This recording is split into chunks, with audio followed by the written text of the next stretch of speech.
But things are really getting ugly or uglier in Iran. Russian planes are landing. It looks like they're helping to maybe put down some of these protests. Do you think that Iran is going to be a flashpoint or a bigger flashpoint for the energy markets this year? Brian, Happy New Year. I do think Iran is going to be a flashpoint. Mainly, though, if we step back behind what the president just announced, and we think Israel means it. I think Israel's not done with Iran. They want to suppress Iran's missile and nuke capabilities. So we've got 70% probability of renewed Israeli strikes on Iran in the first half of this year. With regard to the president, I don't see a major U.S. military campaign, but the U.S. certainly in for selective strikes or sanctions if Iran kills protesters. So we think Iran's going to come back. But the thing is, Brian, if you look at it, since Iran attacked Abqaiq in September of 2019, biggest disruption in modern history, it's been a nothing burger. And the traders have been just discounting that there'll be a material disruption. You see that in today's price action. So we're not necessarily saying there's going to be a major sustained disruption in oil supply, but Iran is going to feature, Russia is going to feature, and to some degree, Venezuela is going to feature on the oil market screen, we think, this year. It is truly one of the only, or at least maybe the biggest global market along with currencies.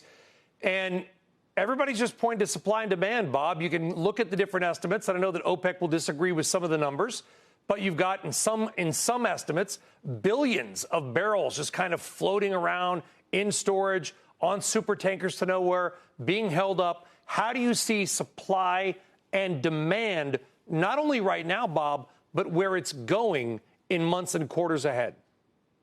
You know, Brian, I've been counting barrels for over 30 years, and I've rarely seen a time where there's such difference about what's happening just ahead of us in the coming quarters. Some see, like the IEA, 4 million plus barrel a day surpluses in the first quarter. Rapidan, we're a little lower, about 3.5 million barrels a day. But there's a lot of folks who think that the surplus idea is just a hoax. With this, Brian, we got to step back and say the trend is your friend in terms of prices. The prices are telling us that we're heading towards oversupply. Flat prices are heading down all year. The curve is moving from contango into contango from backwardation. We're seeing oil on the water build up. I think it's fair to say we're moving towards oversupply. We can debate how big, but we're heading that direction. I think that's pretty clear, and that's the way we see it. Then the question becomes, who will hold the bottom? Who will keep a $50 or so floor under crude if this oversupply tends toward the high end? So I actually have a piece coming out on CNBC.com this weekend, my big energy theme, solar, wind, oil for the year. That'll be published probably on Sunday. I'll make sure everybody sees that.